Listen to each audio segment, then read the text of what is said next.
about John Deere's airplanes and songs. 3 very important things in my life.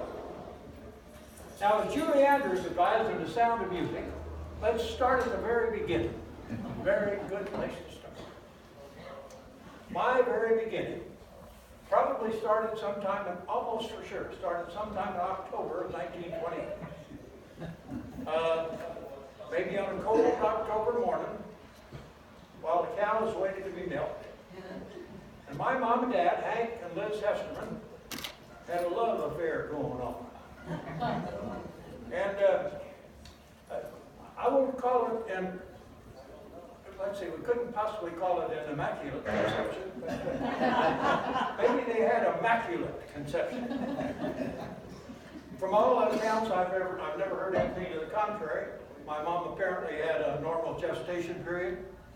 I was born at a very inopportune time, the middle of wheat harvest season in Kansas, July the 8th, 1929. Now, if you want to put that on your calendars, just check with me later. And anyhow, I doubt that my being born in July had anything to do with the economic disaster that happened in October. I think my early childhood was probably quite normal for a Kansas farm kid, including religion and church activities as kind of a normal part of growing up. In fact, I think the first time I remember being on stage was probably a Christmas Eve program at St. John's Lutheran Church in Kensington, Kansas. I was probably 5, maybe even as young as 4 years old. I would have been standing in a line with probably 6 or 7 other kids in my same age group.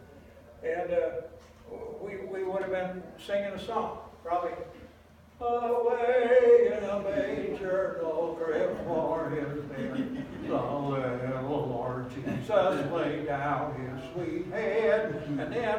And when we finished that song, we'd probably go down the line, each one saying his piece in turn.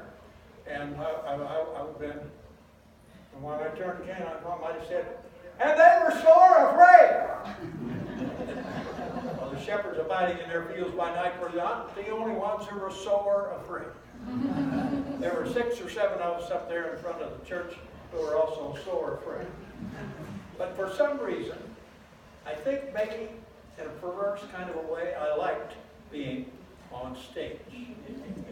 Here I am, 80 years later, maybe a few more than that, again, singing some songs and speaking my piece, hopefully loudly and clearly, as I had been instructed, to a group of family and friends.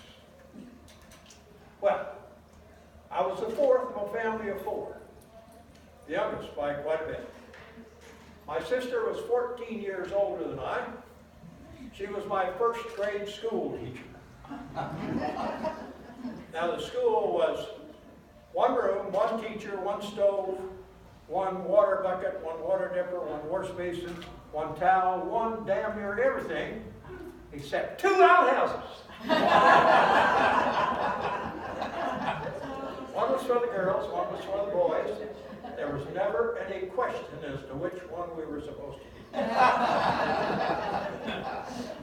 Now, the school day almost always started with a Pledge of Allegiance to the 48-star flag that hung on the school wall, and maybe a song or 2. One of the songs we almost surely sang would have been, My Country 'Tis of Thee. And I'll bet almost all of you remember singing this song also. So let me sing the first verse and then we'll re-sing it. Would you join me? My country 'tis of thee, sweet land of liberty, of thee I sing. And where my fathers died, land of the children's bride, from every mountainside, let freedom ring. Join me. My country is of thee, sweet land of liberty,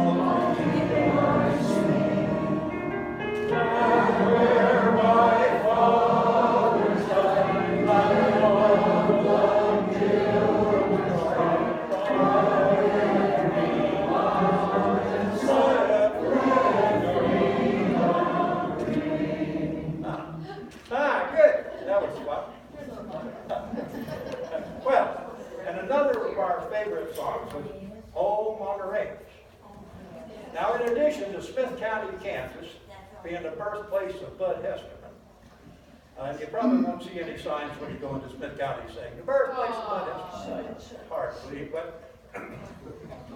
but until Hawaii and Alaska had the audacity to become states in 1959, Smith County billed itself because it is the geographical center of the contiguous United States. They billed themselves as the heart of Uncle Sam. And it's also the birthplace of the song, Home on the Range. Home on the Range was written by a pioneer doctor, Dr. Brewster Higley, sometime in the 1840s. Eventually became the Kansas state song. And I'm personally kind of fond of the song. And so I'm going to sing it for you now. Oh, you can join me if you like.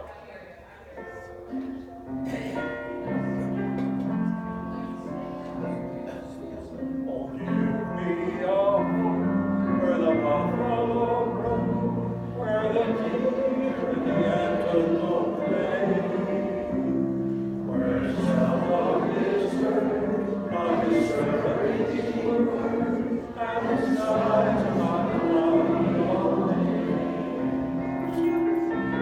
Oh, on the range, where the deer and the antelope play, where someone is heard on his servant's word, and the skies are not cloudy all day.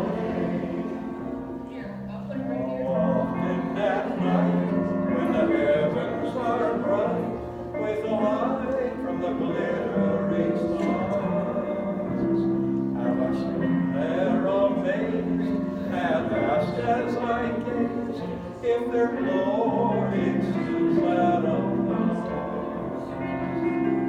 Oh, oh, on the range, where deer and the antelope play, where someone is heard on his servant's word, and the skies are not cloudy all day. Oh, you did well. Now, a biggie in my dad's life, and I'm pretty sure it happened mine also, happened in 1937. My dad bought a brand new Model D John Deere tractor with rubber tires. The first rubber tire tractor in the community instead of the big steel lug wheels. Well, Dad was mighty proud of that tractor, and so was I. And I'm sure I spent many thousands of hours on that tractor and other John Deeres like it, while having to run the family farm. So machines were, still are, fascinating, marvelous things to me. But machines that stayed on the ground are nothing compared to machines that flew. First time I actually slipped the surly lawns of earth would have happened in 1945 in a Piper J3 Cub with a World War II veteran pilot, who, and after we were safely airborne, he allowed me to take the controls. He talked me through some turns, some diving and climbing maneuvers, and I was hooked. But my debut as a pilot was scheduled to wait for a few more years. And I graduated with a large group of 17 students from Kensington High School in the spring of 1946. Then, after a year's hiatus from school, I entered Kansas State College with the intention of earning a degree in agriculture and eventually taking over the family farm. During my high school and college years, I did some solo work. I did continued to sing with church choirs and high school and college glee clubs. And most of the solo work was for some weddings or some friends. And one of the most requested songs was Bless This House. I have the 70-year-old music still from Bless This House. I see it was composed by May H. Brahe, but the music is now decomposing. So I'd like to sing it just one more time before the music turns into a little pile of brown dust and I turn into a little pile of gray dust. So here's Bless This House.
There was a thing going on in the world called the Korean War.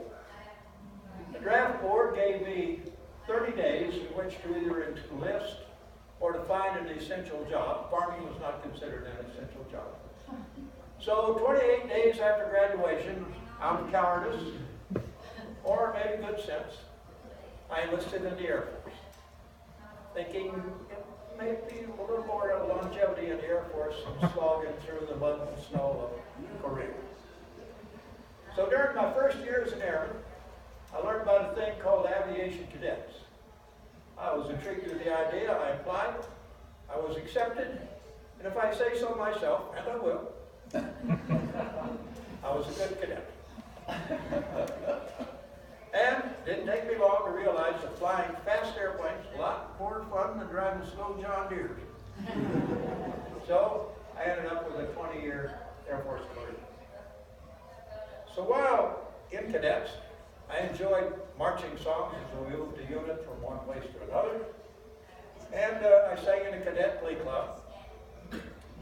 And at mandatory Sunday morning chapel services, you might have heard me in the chapel choir, and it would have sounded something like this.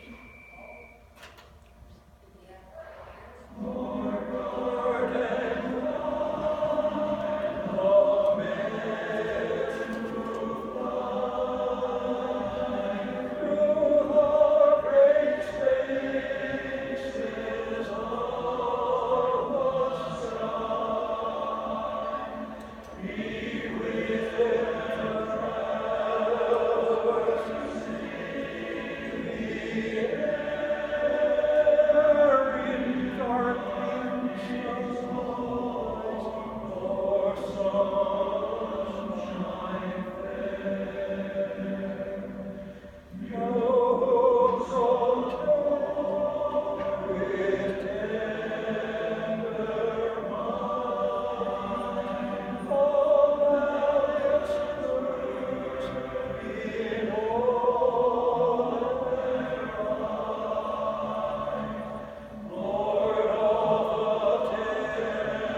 September 1953. Soon thereafter, I was right here at Luke Air Force Base, undergoing advanced gunnery training. I think I loved Arizona from the very first moment I entered the state. I knew almost from that time that eventually this is where I would make my home. After Luke, I was assigned to a fighter base in Korea. The war had ended a few months earlier, but the combat atmosphere was still there, and I was flying the world's neatest airplane, the F-86 at that time. Now there may be better life experiences than being a second lieutenant, flying the world's neatest airplane, the F-86, but just offhand I can't think of anything better. What a great. And the assignment gods were kind again. After Korea, I found myself at the world's greatest fighter base, Nellis Air Force Base, right outside the world's most exciting city, Las Vegas, Nevada. And so for about the next 4.5 years, I was an instructor pilot, basically in gunnery training, in F-86 and F-100 aircraft. Well, luck was with me also in Las Vegas, and that's where I met and married my wife, Carmen. Until she died on Christmas Day of 2001. We parlayed that wedding into 45 years of a kind of exciting marriage. 3 kids and a couple of grandkids. Not really. So, now singing during my Air Force career, mostly limited to Officers Club stag bars. The songs became increasingly raunchy. They became increasingly loud and probably increasingly off-key as the evening progressed and as vast quantities of alcoholic beverages were consumed. Here's kind of a sanitized example of a couple of my favorites. Like, bless them all, the young and the short and the tall. Bless all the instructors who taught us to fly, sent us off solo and left us to die. If ever your blowjet should stall, you're in for one hell of a fall. There be no roses or violets for dead fighter pilots, so cheer up, my lads, bless them all!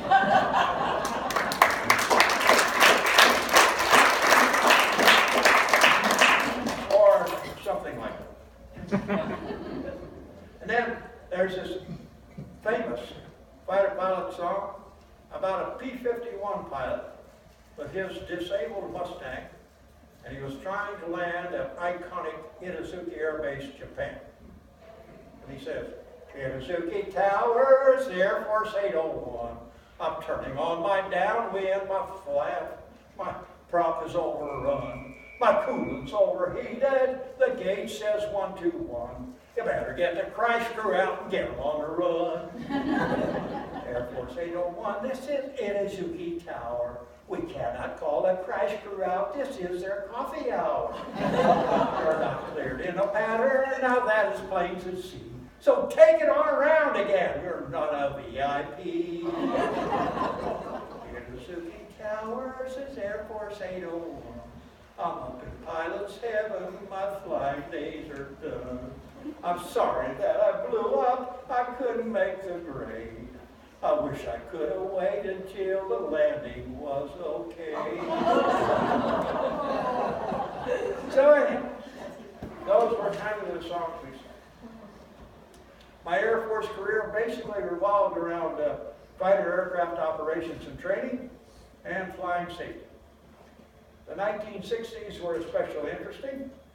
I was stationed in Japan during several of those years. There was a thing going on between the USSR and the United States called the Cold War. I was definitely a participant in that scary situation. I spent many weeks and months away from home, living with airplanes loaded with nuclear bombs. I was able to go from a sound sleep to fully dressed, to engine start, to ready to taxi within a 15-minute time period. If they would have opened the gates, if I would have received the proper authentication, I would have gone to my assigned communist target. I would have dropped my terrible weapon of mass destruction. And unfortunately, the insane concept implied by the acronym MAD, for Mutual Assured Destruction, apparently worked. The USSR and the United States never did reach the point of actually throwing nuclear weapons at each other. But we came pretty close sometimes. And let's hope and pray it never happens again. But boy, it still is a pretty old, scary old world out there. I was also involved in the early part of the Vietnam War. I was an F-105 pilot, this beautiful airplane, with the primary mission of dropping high explosive, dumb iron bombs on targets in primarily North Vietnam. I tried to destroy or help destroy the targets I was sent against. I had no great feelings then, nor do I have any great feelings now about whether or not we should have been involved in that war. I did what I was trained to do. I did what my country asked me to do. Most of all, maybe, I did what my fellow pilots expected me to do. And I did it to the best of my ability. My Air Force career ended right here at Luke in 1971. And then after my Air Force career, I spent about 3 years trying to sell life and health insurance and cars. And I finally found a job with the Veterans Administration. I went back to school, got a master's degree in counseling, spent another 20 years with the VA, primarily helping service-connected, disabled Vietnam veterans with vocational rehabilitation training. Wonderful job.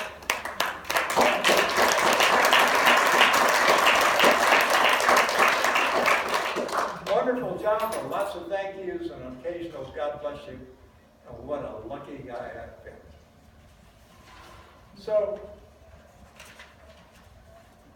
among the things I'm most grateful for in my lucky life is being apparently able to carry a tune reasonably well. That's led to having sung with various groups, mostly barbershop choruses, some marvelous venues all around this big old beautiful United States and big old beautiful world. Even internationally, such places several places in Canada, and even St. Petersburg and Moscow, Russia. And just so happens, I sing with a quartet, and have been singing, well, I've been singing barbershop now for about 46 years. And I've also been singing with a quartet for about 16 of those 48 years. The quartet is known as the Rainbow Quartet. I think the other three guys are here this afternoon. I'll bet they'd like to come up and sing a song or two.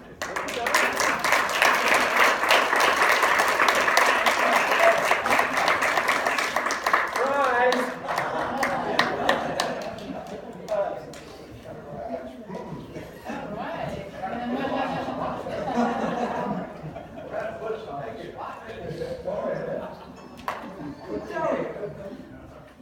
How you been feeling today? What's your day been going like? I'll tell you. Well, I woke up this morning feeling fine. I woke up with heaven on my mind. I woke up with joy in my soul, 'cause I knew my Lord had control. Well, I knew I was walking in the light, 'cause I'd been on my knees in the night and prayed to the Lord till the sign, and now I'm feeling mighty fine. Well, I'm feeling mighty fine. Yes, I'm feeling fine. Heaven, don't you know I want to go? I want to, yes, I want to go. Heaven, I go. There's a light that shines, and his heart in my mind. Heaven on my mind, and now I'm feeling mighty fine. Oh, I'm feeling mighty fine. Feeling fine. Heaven on my mind, heaven on my mind. Go, I want to go, yes, I want to go. Milk and honey flow, milk and honey flow. Light that shines, light that shines, in his heart in my mind. Heaven on my mind, and now I'm feeling mighty fine. I'm feeling mighty fine. I'm feeling mighty fine. I'm feeling mighty fine.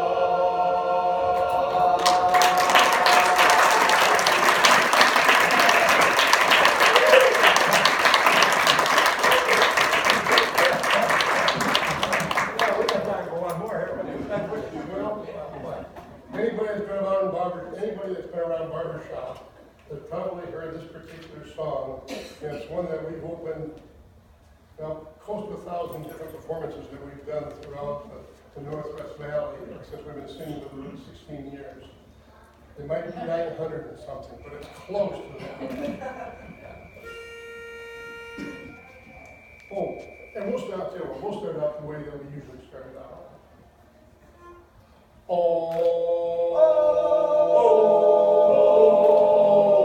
Goodbye, my Coney Island, baby. Farewell, my own true love, my honey. I'm gonna go away and leave you, never to see you any. Never gonna see you any. I'm gonna sail upon that ferry boat, never to return again, So goodbye, farewell. So long forever. Goodbye, my Coney Island. Goodbye, my Coney Island. Goodbye, my Coney Island. We all fly. got big feet. We hear our whiskey, then we'll join the army of Mary Booth to the altar. Drop the gun, I'll marry your daughter. When it's over, oh, we get it good. Bachelor days we then recall, Rich man, poor man, beggar man, thief, doctor, lawyer, merchant, chief, we all are bound for. Goodbye, my Coney Island baby, farewell, my own true love, honey, I'm gonna go away and leave you, never see you any, never gonna see you any. I'm gonna sail upon that ferry boat, never to return again. So goodbye. Very well. See y'all later. Bum, bum. Goodbye, my Coney Island. Goodbye, my Coney Island. Goodbye, my Coney Island. Goodbye, my Coney Island.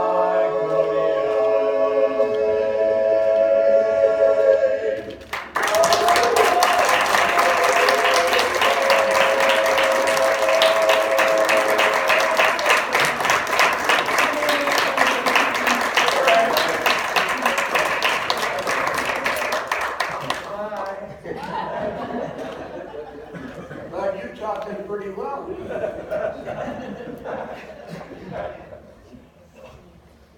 Well, being able to sing reasonably well opened the door for musical theater right here in the Phoenix area. I've been blessed to have some very exciting, frequently leading roles in quite a few musical theater productions in some of the finest theaters here in the Valley.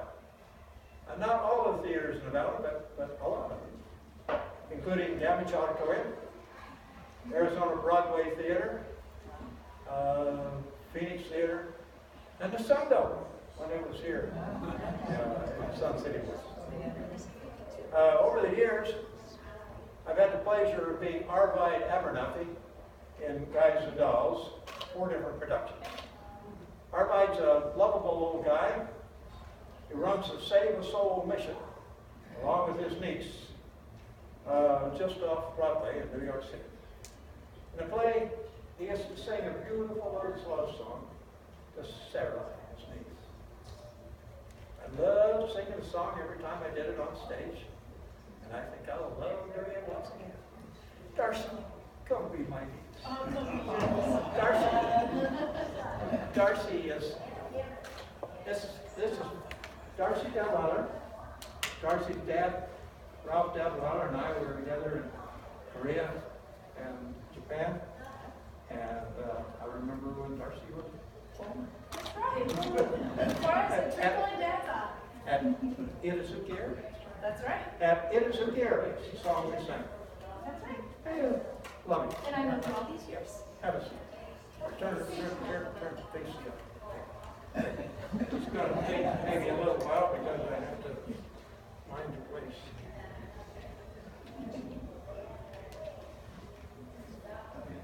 I'm sorry. Yeah.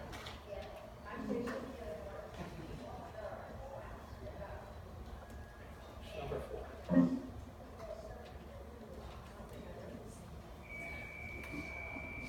You don't need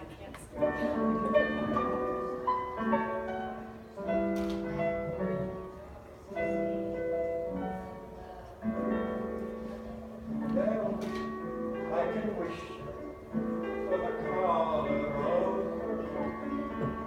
and fortune smiling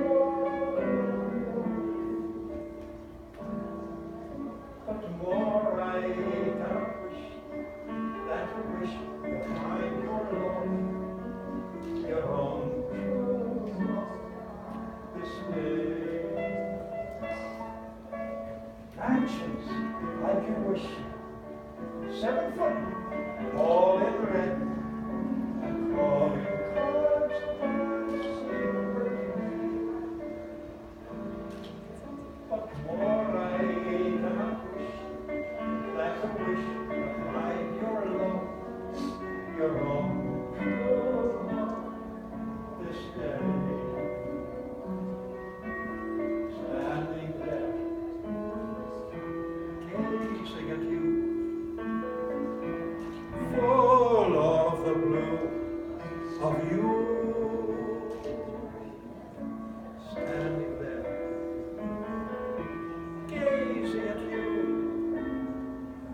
the sheepside and the licorice tree.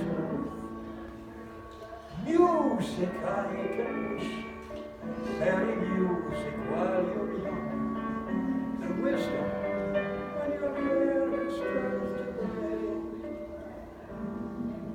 But more I cannot wish than to wish you find your own true love this day. With the sheep's eye and the licorice tree and the strong arms to carry you away.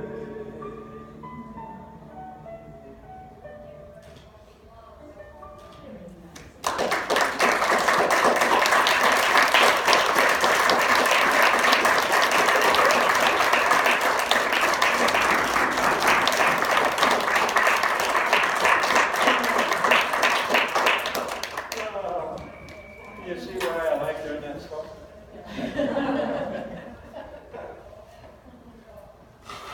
Now, my most favorite theater role, almost without question, is Sheriff Ed Earl Dodd in the best little whorehouse in Texas. Ed Earl's a crusty old guy.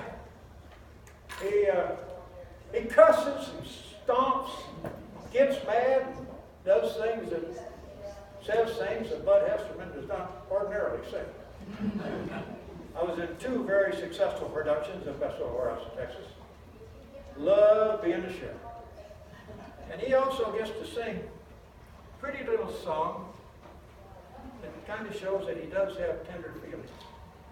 He sings this song about his friend Mona, who's the madam of the chicken ranch.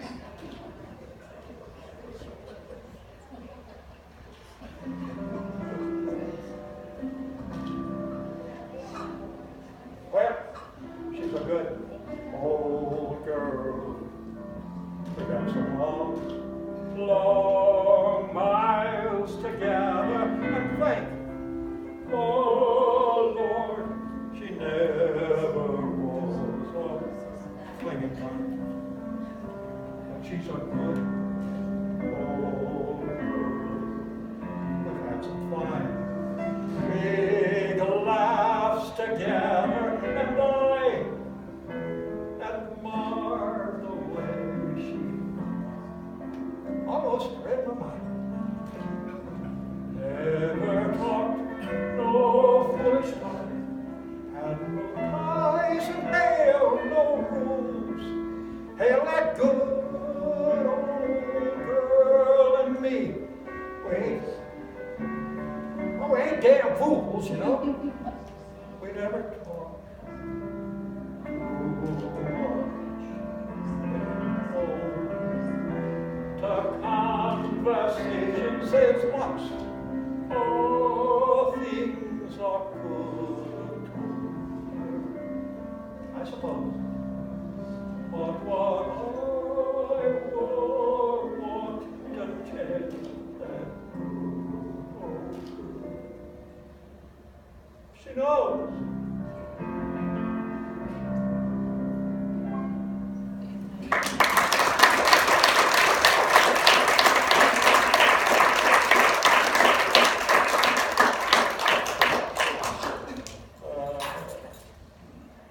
Thank you. And probably among everyone's most favorite musical is Fiddler on the Roof. And during my early theater experiences, I had the honor of being one of the papas in a production. We did it at Damage one weekend, and at the Sundome another weekend. And Theodore Bickel, I'm sure the name rings familiar to several of you, was Tevye, so it was quite an experience. A beautiful song from that show is Sunrise, Sunset.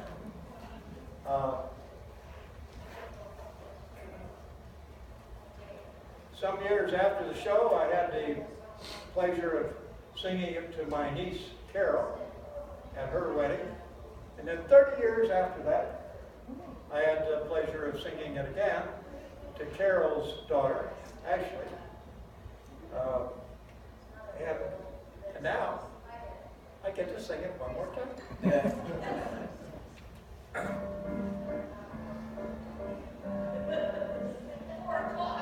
Is this a little girl I carry?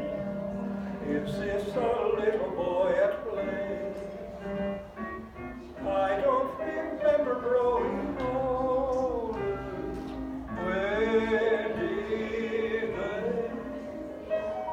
When did she get to be a beauty? When did he grow to be so tall? Wasn't it yesterday that day was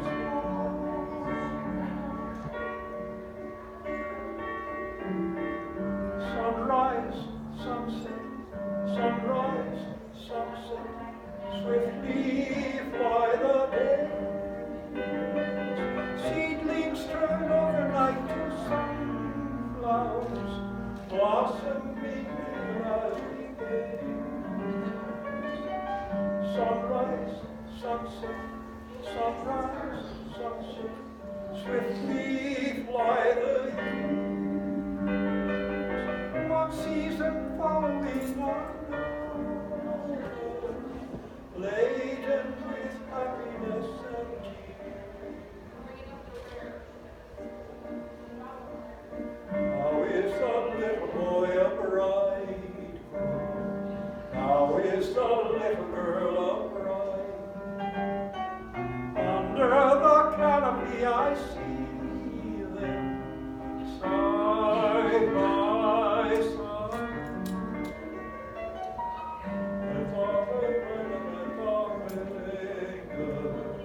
Bring the sweet wine and break the glass. Soon the full circle will have come to pass.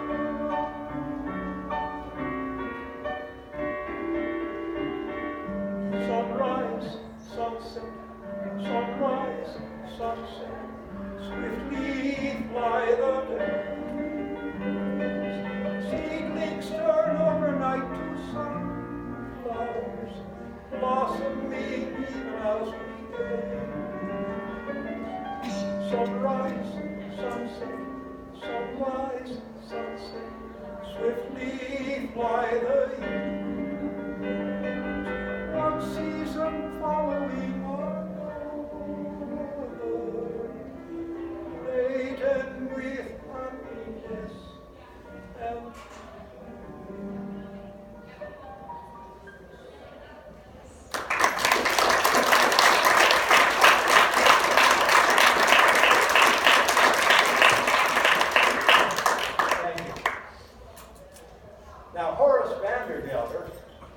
in Hello, Dolly, had a very chauvinistic attitude toward a woman. And here's his version of the perfect woman.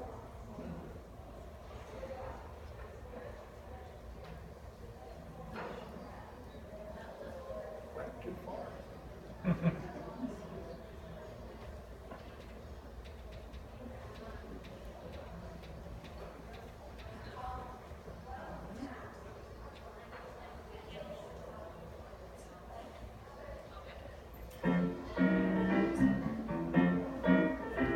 It takes a woman all powdered and pink to joyously clean out a drain in the sink.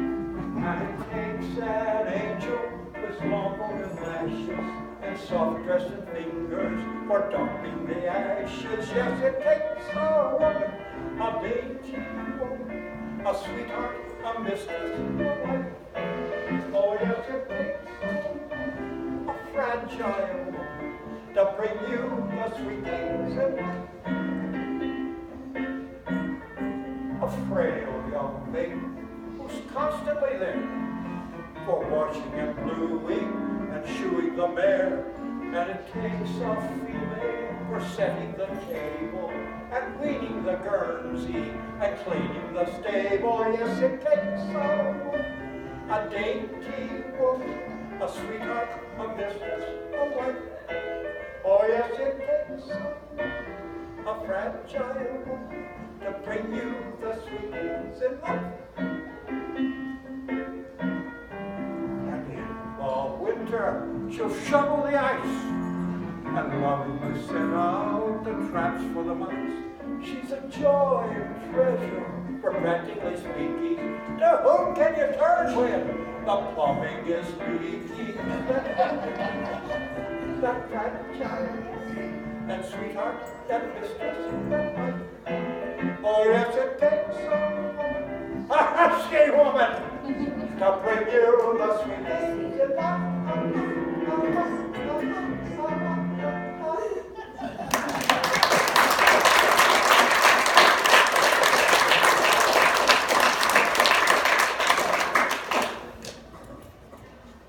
And somewhere around 25 years ago, I had the pleasure of being in a cast in a really wonderful music, La Casa Folk, at Phoenix Theater.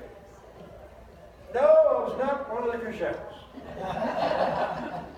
Because, well, I don't dance very well. And then,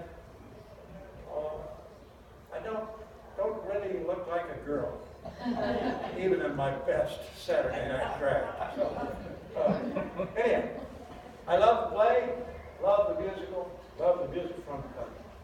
And there's a song called "The Best of Times Is Now." It's a great, marvelous idea, not a new idea at all. It tells us that we really have nothing we have ever done or said in the past can ever be changed. And we don't, and tomorrow, who knows? This moment is the only moment that we have right now. So live and love as hard as you know how, because the best of times is now.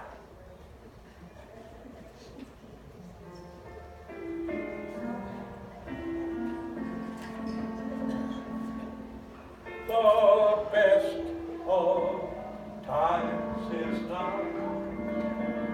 What's left of summer but a faded rose. The best of times is now. As for tomorrow, well, who knows? Who knows? Who knows? So hold this moment fast and live and love as best as you know how. And hold this moment fast, because the best of times is now, is now, is now.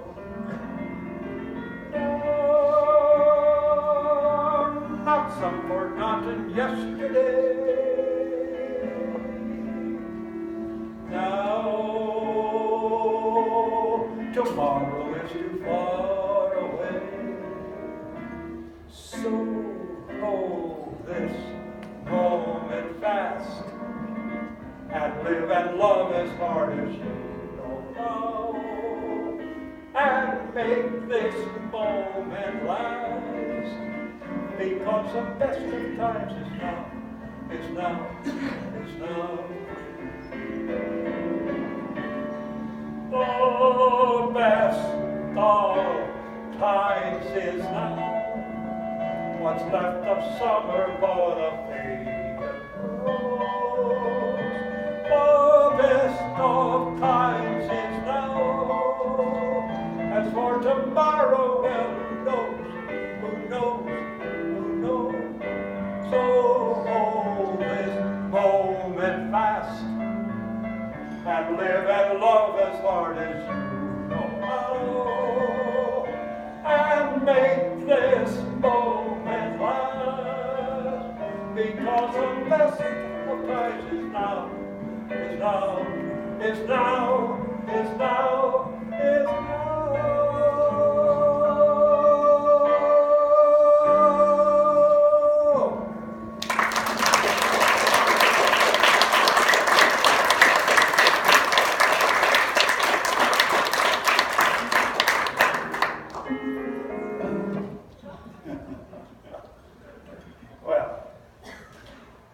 Several years ago, the West Valley Chorale sang a very powerful song on one of our chorale's concerts. It was called Song for the Unsung Hero. I was intrigued by the song. I did a little follow-up research, learned it had been written by a husband and wife team, Pamela and Joseph Martin, and they wrote it in response to the fire and police men and women in New York City on the bombing of the World Trade Center. So, I obtained the background music, and I've since sung it a couple of times, and I'd love to sing it another time.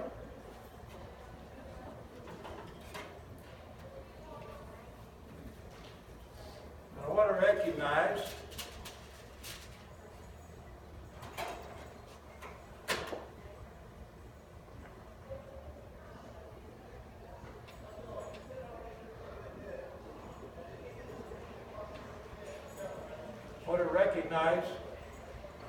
people like Steve and our own Warren, who put their lives, and anyone else that's in the fire or police departments, who put their lives on the line every day for our city.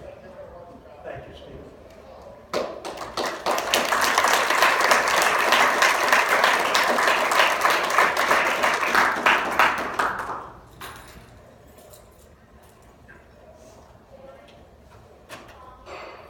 Well, sorry.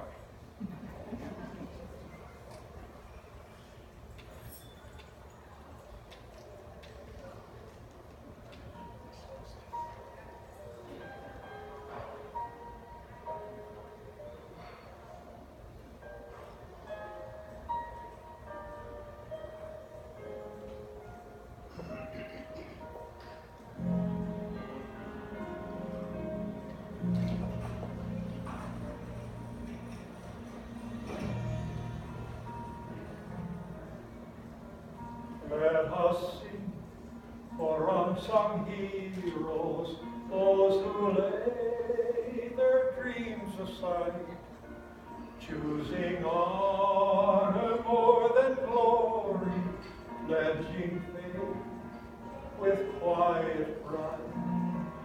Those whose uniform is courage, yet are unashamed of truth, finding in their love of freedom power stronger than their fears.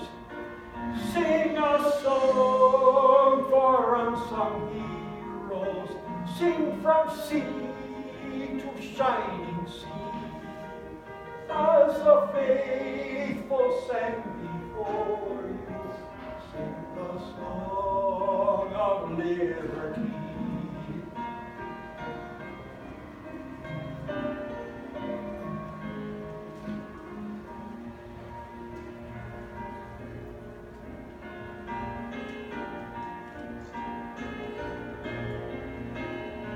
Let us sing for unsung heroes, those who answer freedom's call, those united by one purpose, all for one and one for all. We will sing and not be silenced. We will keep our voices strong. For as long as we keep singing, freedom's cry will still live on. Sing a song for unsung heroes, sing from sea to shining sea, as the faithful sang before you. Sing a song of liberty. Sing the song of liberty.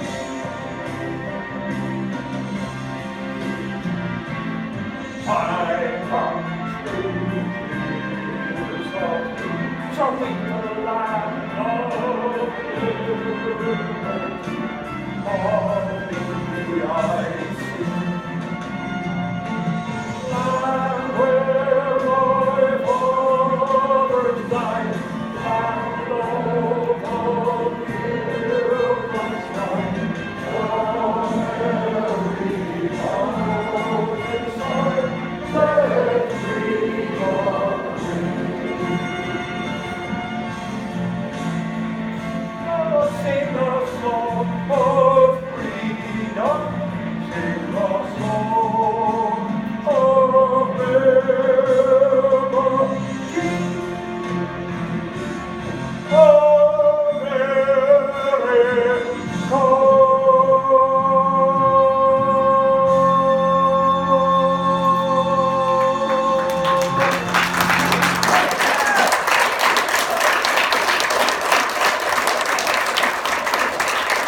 you again for coming to my little show this afternoon.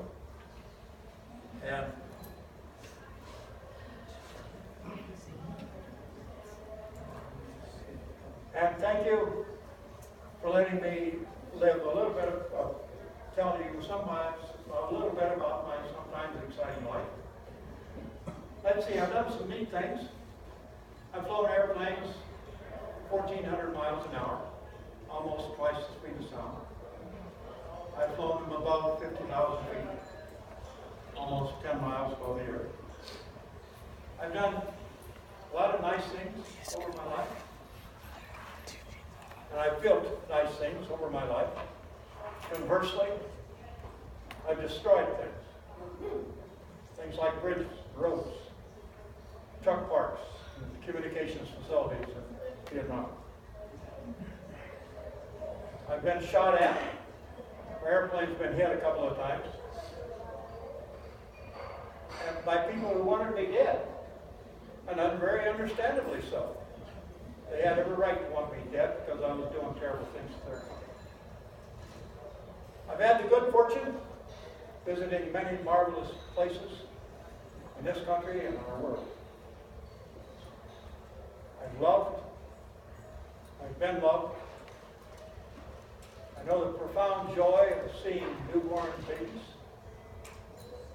I know the bitter sadness, pain of the loss of a child, 2 wives, and a dear, dear friend, and a lot of other friends.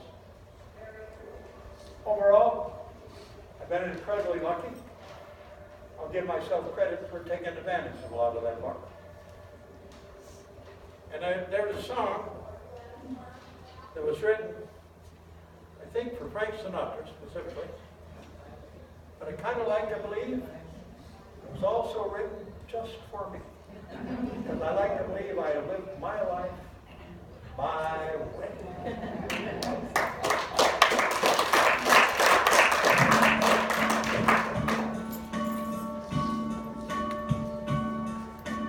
Now, the end is near. And so I face the final curtain. My friend, I'll say it clear. I'll state my case, of which I'm certain. I've lived a life that's full. I've traveled each and every highway, and more, much more than this. I did mine.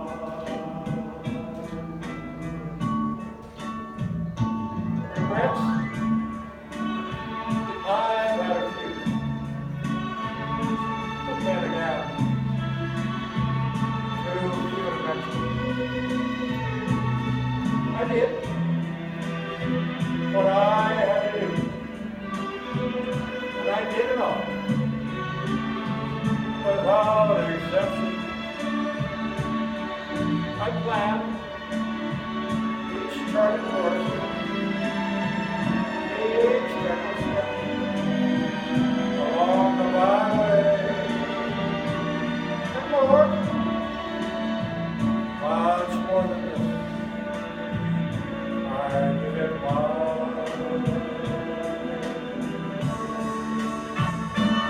yes, every time.